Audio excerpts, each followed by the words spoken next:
My name's Tamsin Crossland. I'm an architect. I work for Icon Solutions. We're a fintech company and we work in instant payments. I'll explain a bit more about instant payments in a minute, but what I want to talk about is applying machine learning to fraud detection. When we first started researching it, we found two sort of themes that were going on. We found these sort of hype type things, and I'm sure you've all seen this, the when will we bow to our machine overlords? By 2025, robots will be playing symphonies and all that sort of stuff. And then we sort of found the other extreme as well, which was the sort of fairly wacky maths. And what we were looking at is how can we actually apply this technology to our requirements and to those of our clients? In terms of payments, I'm going to talk about payments, and then I'm going to do a demonstration, and then I'll end with a few thoughts. So, in terms of payments, the way it worked, if you wanted to interact with the bank, through most of the 20th century, you had to go into a branch. That was the only way you could interact with a bank. So if somebody wanted to steal money from a bank, they had to rob it. That was basically the only option they had, which is why you can see the big security barriers that they had in the branches at that point in time. And then, moving on to about the 1960s, the bank started employing technology. So they took things like the IBM 360 series and they actually started using it. And even then, it was pretty secure. So the people who were using it were people who worked for the bank. It was a closed network. If you wanted to actually get into the systems, you had to go into the bank's offices and you had to be an employee. So again, the potential for fraud was fairly small. There was a little bit of fraud going on internally, but it was fairly minimal. And then it all changed. And the things that changed were the technology. So we suddenly saw internet banking. We went from having closed networks, which were fairly secure, to suddenly the bank's systems are connected to anywhere across the world. And then more recently, we've seen mobile as well. So vulnerabilities in payment service have increased as the shift to digital and mobile platforms accelerates. And then more recently, what we've seen is instant payments. I'm working on a project for a client right now, and they want to be able to do payments within 5 seconds. So if Greg here wants to make a payment to me, within 5 seconds, his bank has got to check that he's got enough money, that I'm not on the sanctions list, and that what we're doing doesn't look fraudulent. We've got 5 seconds to do that. So the amount of time has gone from a matter of hours where we had an overnight batch run to having to do things very quickly, which doesn't leave much chance for fraud detection. And then finally, what we've seen is the dark web. And this enables people involved in fraud to actually share their expertise. Sophistication of frauding has increased. We've got bad actors actually collaborating together.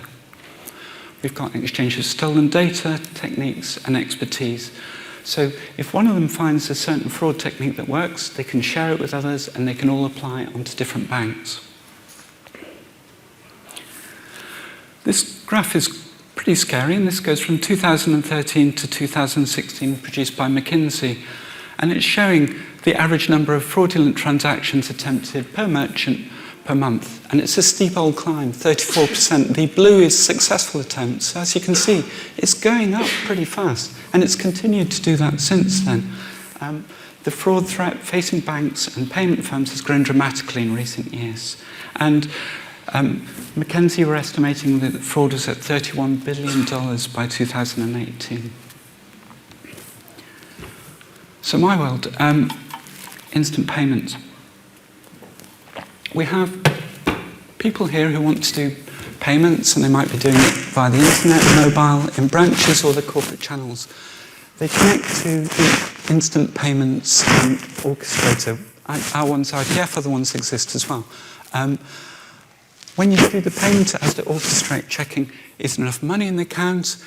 Is the person on the sanctions list? And are they doing fraud? And then they send it through a payment scheme to the bank. We've got 5 seconds to do that. So we haven't got much time to detect fraud at all. And this is why we've been looking at machine learning. Prior to that, as Greg mentioned, people were using rule-based systems. These were introduced around about the 1980s from a previous wave of AI when the expert system was introduced. So And the aim of the expert system was to encapsulate what their fraud experts, what fraud detection experts knew, and try and put it into rules. And they've done a reasonable job, to be fair. An example of a rule, if a credit card transaction is more than 10 times larger than the average for this customer, then it might be fraudulent. And that sort of thing might work where you've got a back office team who can look at the transaction and let it go or not. But you don't have that with 5 seconds. The rules allow humans to apply their expertise as long as you can apply their expertise within rules. But actually trying to capture someone's knowledge and put it into rules proved really hard. And that's why expert systems sort of died out. But the rules-based systems have carried on since then.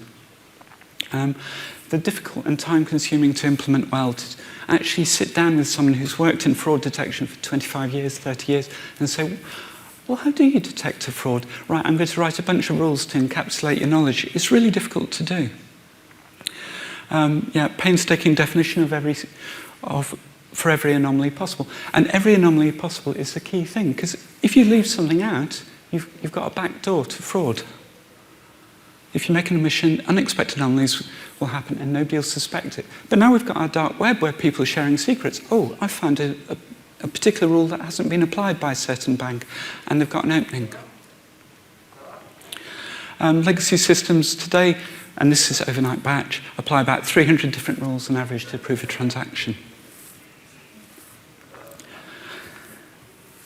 And this is what we're looking at applying now. In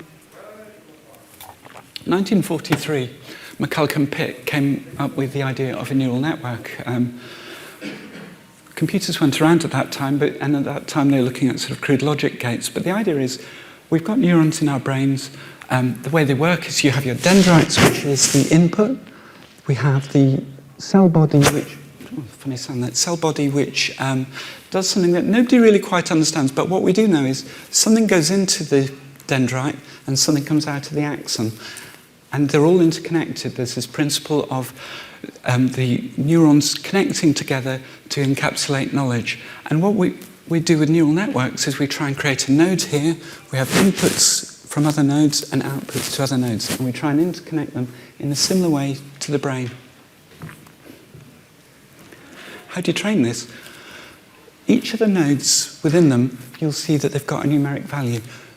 These values will be changed as you train your network. When you first start training a network, all those values are entirely random. As you train it more and more, those values get tweaked. The different weights attached to each of the different nodes get adjusted.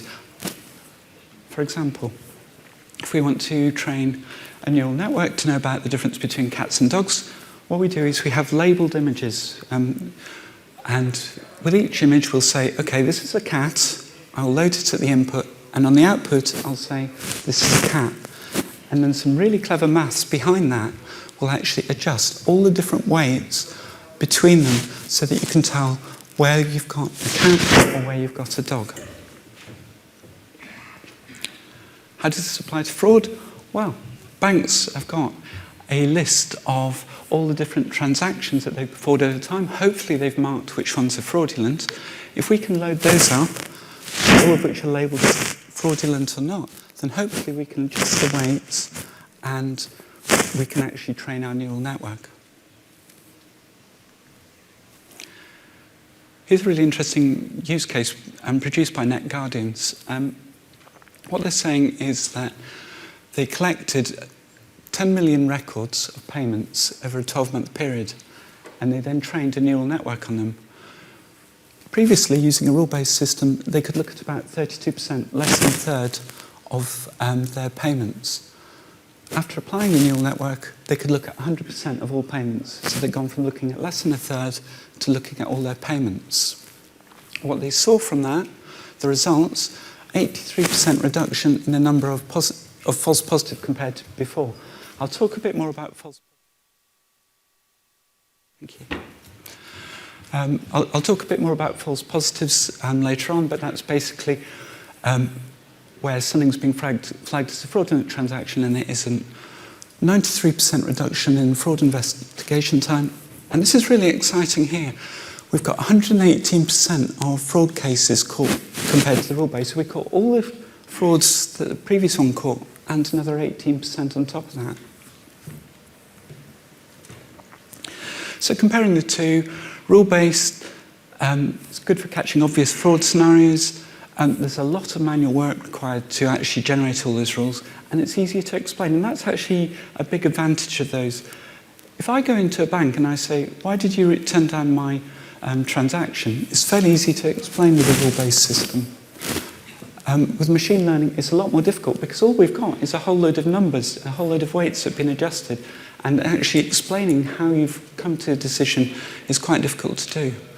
But machine learning is really good at finding hidden correlations in the data. It can find patterns, and it can adjust the weights within that network to find patterns.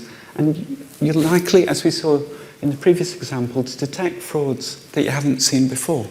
So we've got automatic detection of possible fraud scenarios. So I'm going to do a demonstration. In terms of the demonstration, feel free to do this. As a company, we use Docker for our solution. It's scalable and it works well. But the one thing that Docker gives you, which is really nice, is you get the equivalent of an app store. So what you can do is you can type docker run TensorFlow latest, and it will download all the TensorFlow libraries and run it for you. I mean, how fantastic is that? And then we found various libraries. If you remember, I was talking about sort of some of the crazy maths that's going on. Well, the nice thing about these libraries is we've been able to use them without having to get into the nitty-gritty of the maths behind them. So we log us on to it and we install Pandas, which is for data analysis, and then SkyKiss as well. The next thing was to actually find some data to train. And to do that, we use Kaggle. And on there we found 2 days' worth of credit card transactions made in September 2013. And over those 2 days, there were 492 frauds that were detected. Now that's actually really low. And this is one of the things that, as data scientists, that we found difficult is with fraud detection, most people are honest. That's why supermarkets allow you to do self-scan, because most people are actually honest, which is great for society. But as a data scientist, it means that you end up with a really unbalanced data set. I'll talk a lot more about unbalanced data in a bit. Because they published this, obviously there's privacy issues and so on, so they've been through a process called principal components analysis. I'll talk about that a bit more, but for now let's just say it's a way of extracting information from a computing data set. So, but basically they'd applied that process and we've got a whole load of numeric values, but no context to what they actually mean.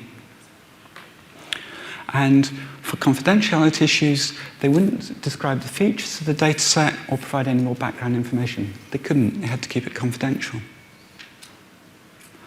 So this is the sort of data that we had. And you can see V1 to V28 at the top. Those are the features that have been anonymized using PCA. And as you can see, it's just a whole load of numeric values. Then we've got the time, the number of seconds between the transaction and the start of the data set. And we've got the amount. And the only features which haven't been transformed by PCA are the time and the amount. And then on the right-hand side, you'll see class. And that's either 0 if it's non-fraudulent or 1 if it's fraudulent. And when you look at the data, it's nearly always 0. So now I'm going to do something that's probably slightly insane in the middle of a demonstration, in the middle of a talk, and I'm going to do a demonstration of how this works. So,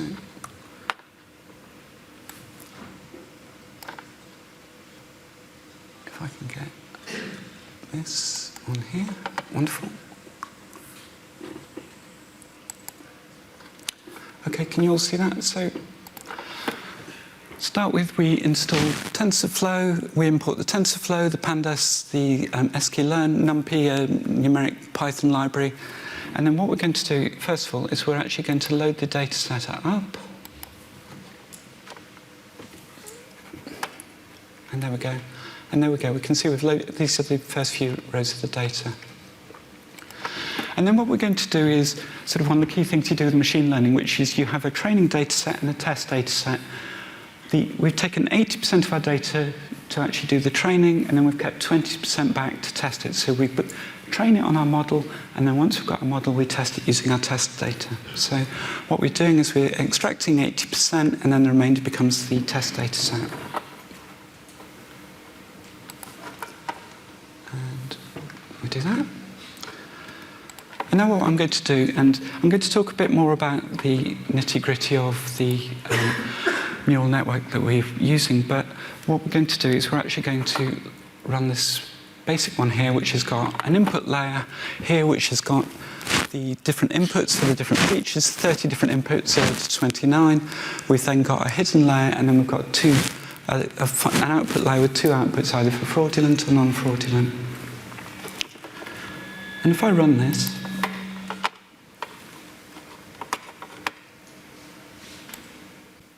then I run it 5 times, and it's looking really good. So if we look here, the first time we run it, we've got 99.59%. Pretty good, eh? And second time out of 5, we run it, and it's still looking pretty good. What are we, 99.83?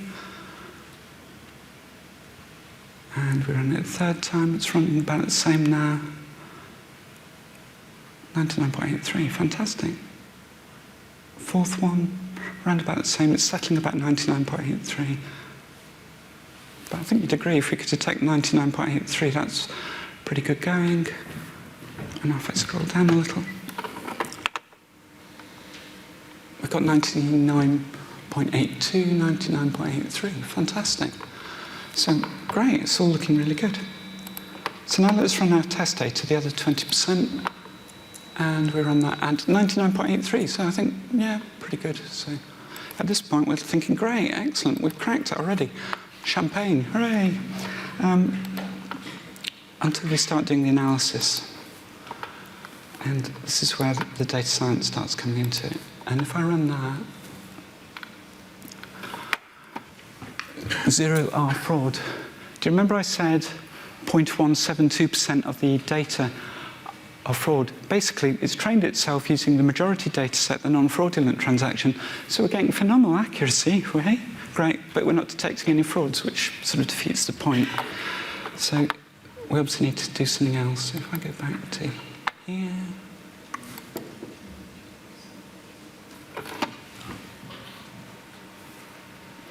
And this was the sort of point where we would reach now. And we were realizing, okay, we need to do a little bit more. So first thing we tried to do was just to balance the data set simply. And we thought, well, why don't we just take 492 of the non-fraudulent ones, take the first ones of those and compare it to the actual fraudulent transactions, and we ran it, and suddenly it's dropped to 49%. And the reason for that is we've actually lost a lot of data. We've gone from about 285,000 records to 492, and we've lost a lot of data with that. So we need to be a bit more methodical about our approach. We need to move from just piling stuff in and trying to work and actually do some proper data science. So we did a bit of research and found this guy here. This guy here, Genio Bachmann, and he's done some really interesting research in this area. And if any of you are looking to recruit a data scientist, he's really good. And I said to him, speaking to a conference, can I mention what you said? And he said, yeah, which is nice. So we imported a couple of extra libraries. There's a wonderful library, IMB Learn for Imbalanced Learning. So we imported that, and then we also got one to visualize stats as well. So the fundamental problem is we've got this imbalanced data. We've got 0.172 on the right-hand side of non-fraudulent, and then we've got, fraudulent transactions, very small, and then we've got a non-fraudulent. And our model, by default, will just concentrate on the majority data set. And we started looking at the data. Underfitting and overfitting is a term you might have come across. Underfitting is where we just take a really simple route through the data and we're not actually getting the picture. Overfitting is where we're allowing outliers to skew our model. And really what you want is what we've got in the middle there, which is the ideal fit. An example of overfitting was in Japan. They when they were predicting how often they thought they'd have earthquakes, and they used this metric to build their power stations, which is unfortunate. Basically, they allowed some outliers to take them down here, and the overfitted line actually said it's a lot less likely to have a Richter 9 earthquake than they did. So overfitting is a bad thing, and we want to stay away from that. We also looked at outliers. So if you look at that chart on the right, American temperatures, and generally about in the 70s, and then we've got one that's 300. That's an outlier. If you have that in your model, it's going to skew your results. So try and remove the outliers.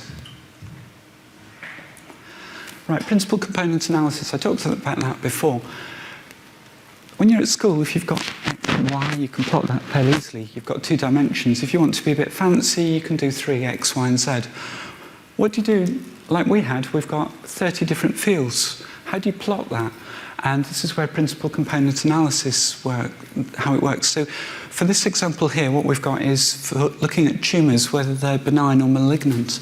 The blue is benign and the M is malignant. But as you can see, and in this case, they've got, 30 different features, and you can still see 2 clear clusters in the data for whether a tumour is malignant or benign.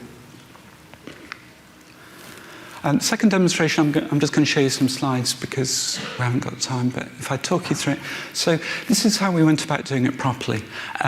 We scaled, if you looked at the range of values for the fields that had PCA, they were in the range of about -1 to +1. So we scaled time and amount to fit in with that scale as well. We looked at random undersampling, which is, rather than just taking the 28 top records, or the amount that we need for non-fraudulent, what we actually want to look at is, can we pick out enough data so that we actually still keep the whole picture? And that's called random undersampling. And once we'd done that, we'd got a lot more balanced data set, but by being a bit more methodical, we'd actually kept the meaning behind the data as well. We then used the correlation matrix to identify the values that are most important. So if you look at this bottom row here, we've got class, which is whether it's fraudulent or not. The blue values, which are 2, 4, 11, and 19, they're blue. The higher these values are, the more likely the result will be a fraudulent transaction. And then we've got our negative correlations, which are the red ones, 17, 14, 12, and 10. They're negatively correlated, so the lower these values are, the more likely that we'll have a fraud. So what we were able to do is identify the features which are really determining whether a transaction is fraudulent or not. And then what we wanted to do was to remove the outliers, the extreme values. So we actually plotted them here. And then what we were able to do is say, well, actually these values are outliers, so we can remove those. And you have to be careful with this. And there's a bit of trial and error that goes on to it, because if you remove too many, you start losing useful data. So there's a bit of trial and error, really, to work out how much can you remove where you're improving your accuracy without losing accuracy, you're improving your results without losing accuracy. And after we'd done that, we got about 3% improvement. So then what we were looking at then was, can we actually do something with this data set? And we used a couple of libraries, PCA and Teasney. What we were looking at is, okay, we know we've got this data set, but is there actually a pattern in there? And using PCA and Teasney, what we're able to do is to say, well, actually, if you look at that red cluster, there's a clear cluster there, which is fraudulent, and there's a clear cluster of non-fraudulent, which is the blue ones. So we could say, okay, looking at this data, we can actually see 2 clear clusters, so we should be able to do something with this. And recently there's been a development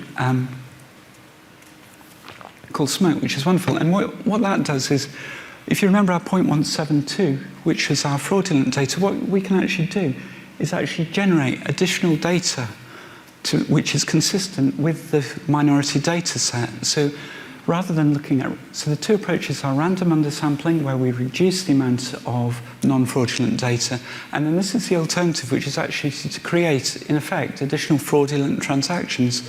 It creates synthetic or artificial data points which are consistent with the minority class.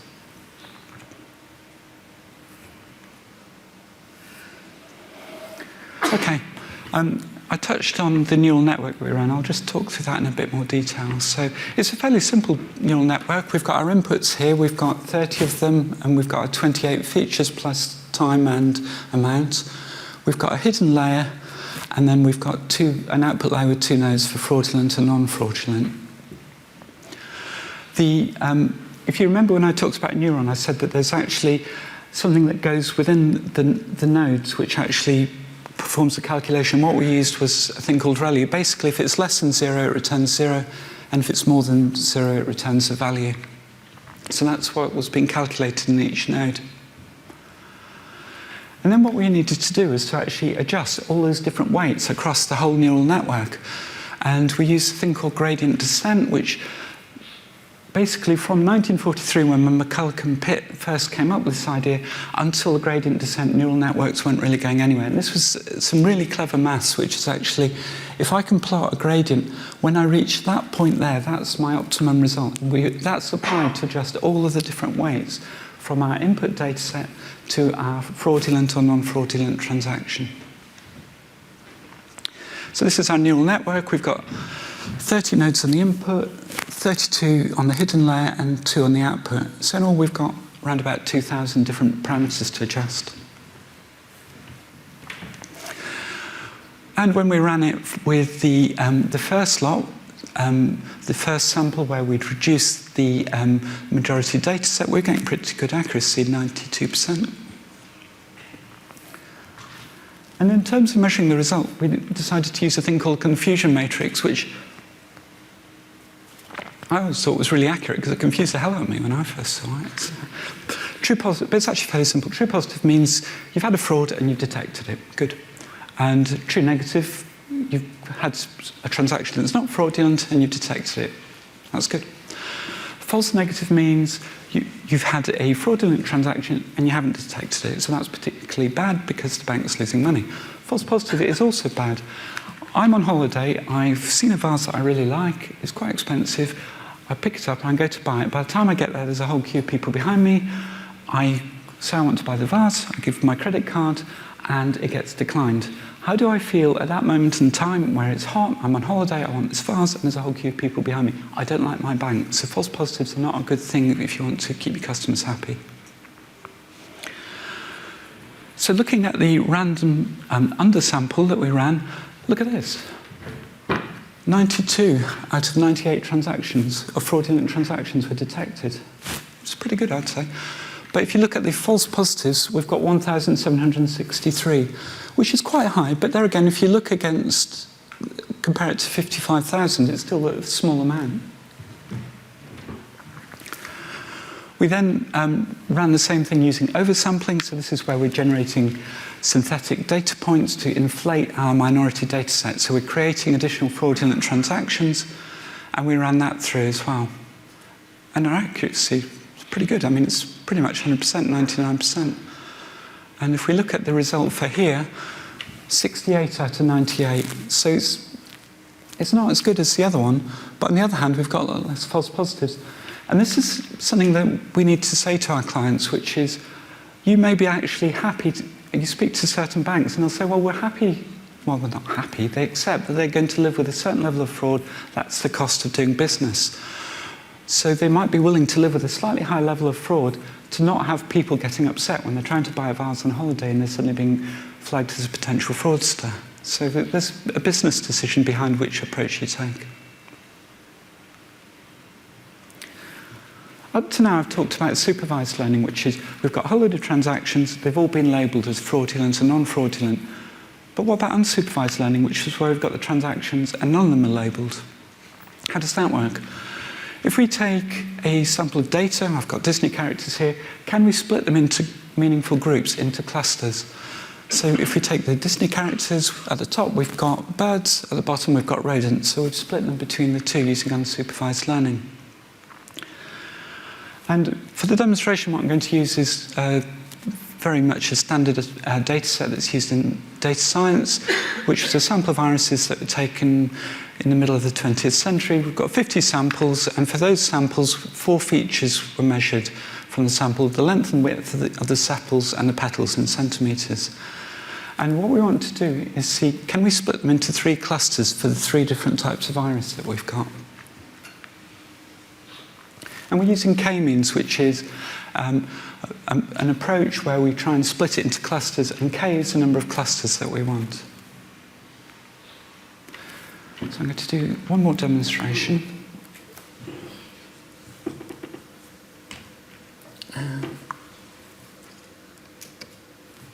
Right. So if I go over to here, demo 3. If I load my data set, you can see that we've got 50 different values, and we've got 4 values for each of the different plants with the length and width of the sepals and petals.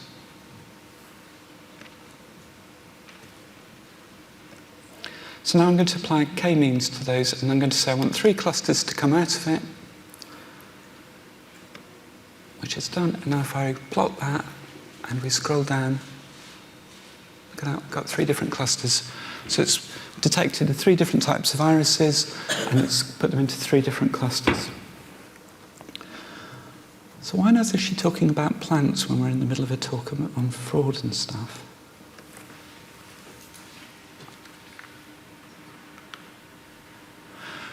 Because that technique can be used to look at transactions. And if we're trying to find transactions which we don't know whether they're fraudulent or not, we can use that technique to say, well, I've got a new transaction.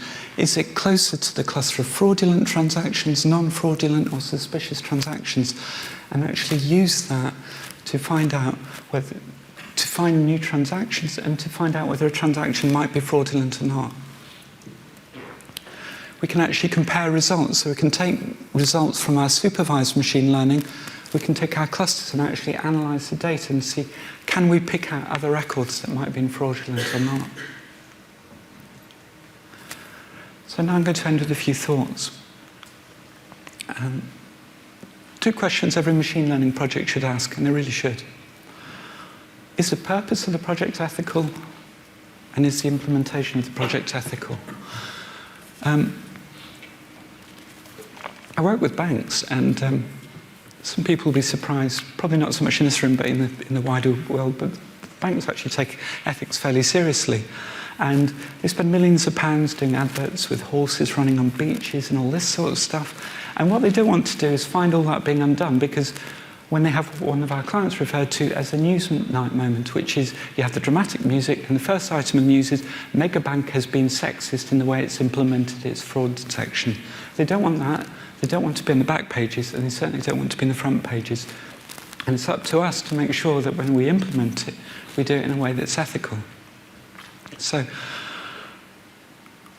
is the purpose of the project ethical? What you're asking is what are the additional benefits of the project, and who does it benefit? It didn't take me long to do this, and these are actual stories of misery.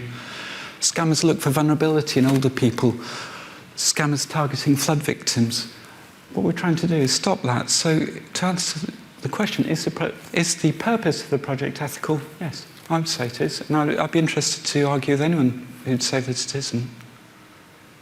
But moving on to the second question, is the implementation of the project ethical? Does it implement unfair bias? There's a fairly famous story where a company who I won't mention, they decided to implement machine learning for their recruitment. So they loaded all their previous recruitment decisions, they loaded it up, trained their model, and guess what? Their model had learned from their previous past, and guess what? When they'd done recruitment in the past, they were sexist, no surprise there. So suddenly they were actually making sexist decisions in their recruitment, and they had to withdraw their machine learning system. So you need to test that you're not implementing unfair bias. You need to disclose to stakeholders about their interactions with AI. And that's actually a little bit tricky when you're doing payments in 5 seconds. But I think what you'd have to do is, in the instant payments world, is say to your customers, we're actually when you make a payment, your payment will be scanned for using machine learning. And then you've got to have all the usual things for your governance. It's got to be secure, it's got to be reliable, robust, and you've got to have the right accountability in place. So is the implementation of the project that I've described ethical? Absolutely not. We're saying key factors are 2, 4, 11, 14, because there's certain colours on the graph. We have no idea what they mean. We might be saying, right, we're going to reject flag transactions as fraudulent for reasons that we don't even know why they're doing it. We might be making really prejudiced decisions which are not acceptable to society today. So you need to understand your data before you make these decisions. One last thing. Is it intelligent? Have I created a sentient being on my laptop that's able to be aware of fraud, aware of people, aware of everything? No, of course I haven't. But on the other hand, what I would say is, what it's doing is intelligent. If you recruited somebody that came into your company and they were able to spot new patterns of fraud that nobody else had seen, I think you'd regard that person as intelligent. So it's doing something that's seen as intelligent by people, but I won't say it's intelligence. So finally, what I'd like to say is, what I've shown you is that we've been able to take a data set and we've been able to detect 92 out of 98 fraudulent transactions using neural networks. So if you want to see an implementation for AI for good, I'd describe it as this. Thank you.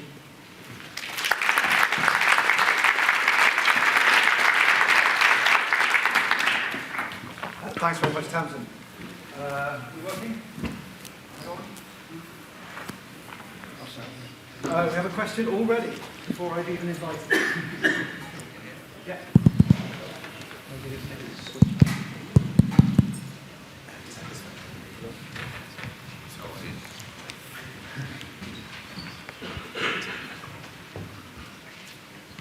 Hello? Okay. So, as per my understanding, the Kaggle dataset has features as numerical values that are confidential. The features on the Kaggle dataset has numerical values that are confidential, right? They are, absolutely, yes. Okay, so my question is, how can a fraud detection system can label new transactions not existent in the dataset by not knowing what features to extract from the transaction? Because it's detecting patterns.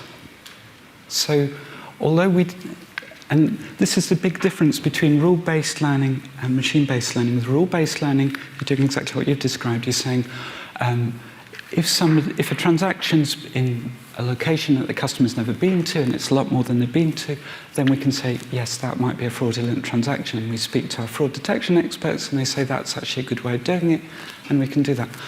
With machine learning, all we've got is a whole load of different numerical values.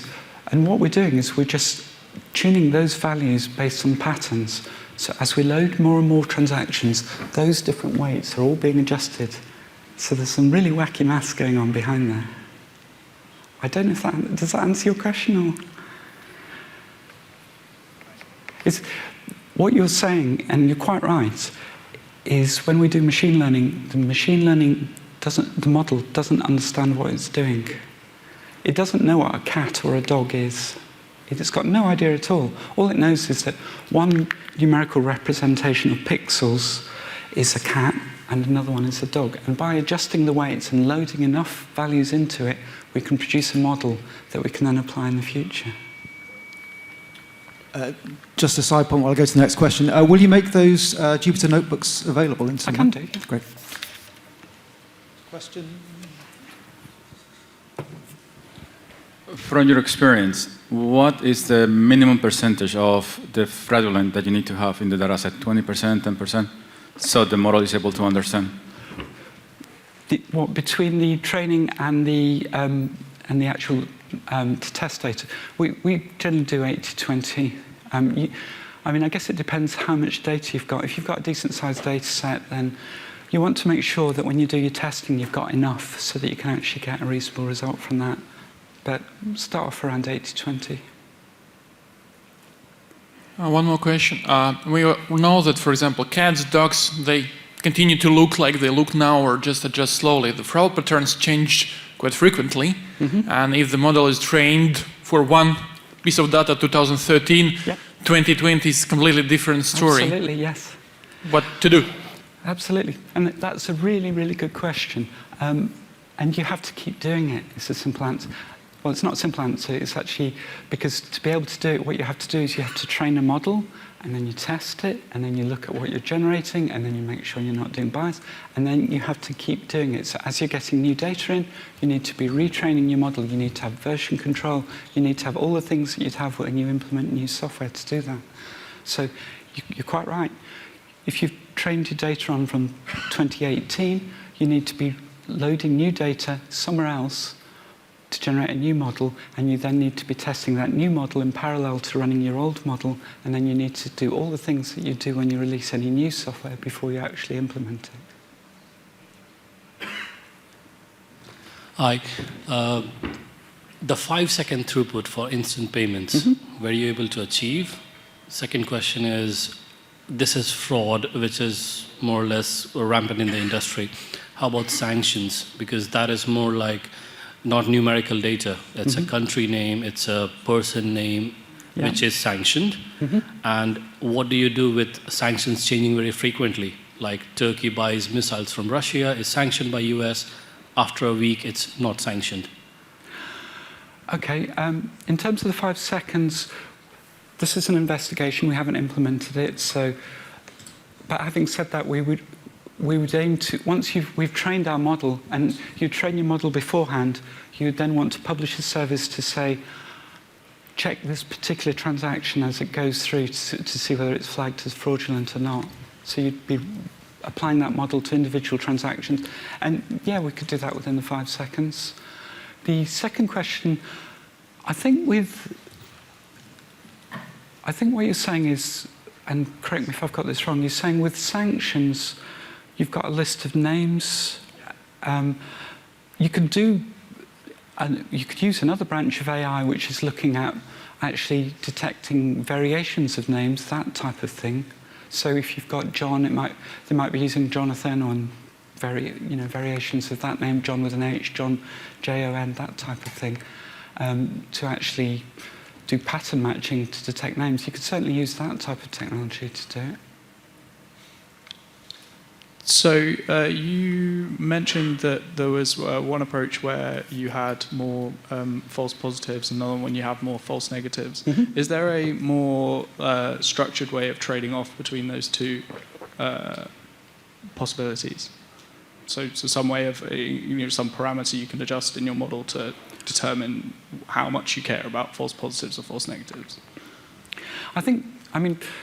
I was comparing two different approaches. One was using where we'd reduce the number of fraudulent transactions to balance it, and the other one was where we inflated the number of fraudulent transactions, and we were taking the two. I think with both of those, we could probably, if we knew the data set better, we could probably adjust them so that we could either have more false positives or we have less fraudulent transactions detected. So we could probably adjust them, either of the two models, to do that to a certain degree if we knew the data set better. Hi. Is there still a purpose or need for a rules-based fraud engine, or does ML replace that need? That's a really good question. I think for now we are going to stick with we're going to see rule-based ones, rule-based detection in place, just because of explainability. And that is the problem. Now, having said that, there is some really exciting work going on in machine learning to explain it. But if I went into a bank with machine learning, and I think Apple have been experiencing some of this, and you say, why have you detected it? And the only explanation you can give is, well, one of the parameters somewhere in the middle of that has said that you're potentially fraudulent. That's really difficult to explain, especially with equality tax and so on. So I think in terms of where we are, I can see rule-based remaining until we can get explainability improved. One more. You've mentioned both supervised and unsupervised learning. Does both take place in the 5 seconds time? And what's the role of unsupervised version in this process? I think the 5 second would be our final model. We've developed a model and then we provide a service once we've trained our model. So we've trained all the different values that we've got now. We've got a model which, we've tested it and it's not doing bias and all that type of thing. And we can say, right, give me a new transaction and I can say this one's fraudulent or not. That model will be mostly trained using supervised learning. I think what we might be looking at as well is to use some of the techniques for unsupervised learning to say, well, actually, are there additional things that we could look at? And I mean, if you look at some of the research that's being done with deep neural networks where we have multiple layers, you might actually say, well, there's a particular bit of the data that I want to look at. Can I work on that? And you might determine that approach using your unsupervised learning. So I would say supervised learning is how you build your model, but then if you want to research and look for other patterns and so on, that's where the unsupervised learning comes into it.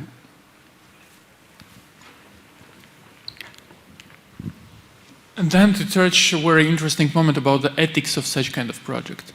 What is your opinion? The mathematical or statistical model shows the correlation between parameter A and the fraud or not fraud. But from the ethic point of view, the parameter A could be sensitive or, how to say, not politely to be used nowadays. What to do? Because that mathematically and financially we see that this impacts the fraud coefficient, but from the ethic perspective is not allowed to be used.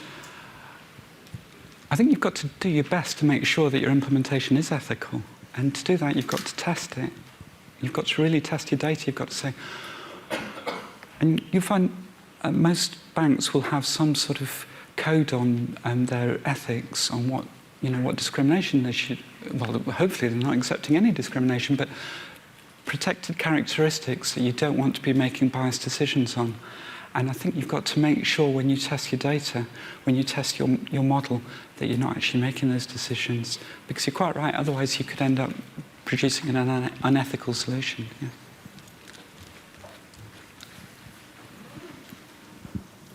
Yeah. My question is about when you start thinking about implementing this solution, because I'm assuming this Kaggle data set, like you said, is just a test phase. So you've mentioned that fraud is a really quickly shifting field. And in addition, you have to make sure that the decisions that you're making are ethical, so you have to check those decisions. Yep. So how do you plan on making sure that you keep checking whether or not the things that you're suggesting are actually fraud? I'm assuming someone has to look at it, while balancing not checking everything. Because on the one hand, you might be missing new types of fraud, and on the other hand, you might be overworking your employers, and then the whole point of the system is sort of good. Yeah. Do you have any thoughts on that? Yeah, no, that's a really good point. My take on it is that you would have to implement an ethical solution, you have to test your data thoroughly. And as a result of doing that, during that point, if somebody came up with a new fraud detection approach, a new approach to fraud, a new way of doing fraud, during that window that you are leaving yourself open to fraud in that particular pattern. But personally, I would argue, and I'm sure other people might have different opinions, but if you're going to be ethical about it, you're going to have to accept that at certain points you might have a slightly higher level of fraud while you implement that system. Hi, thanks for the talk. I'm curious how much manpower is being required for this research. How big is the team? What kind of people you've involved, and how long has it been worked on? If anyone was to embark on such an exercise, what kind of time is required to get to the point of maturity that you're at now? We had... Oh, I've got big lines. There's a big stop sign that's appeared there. I'll answer your question. There were 3 of us working for a matter of months to produce that. So I would say 3 people in a matter of months to get 92, 98. I would say it's a pretty impressive result, really. Thank you very much. Sorry, I've not got any time for any more questions. Thank you very much, Tamsin.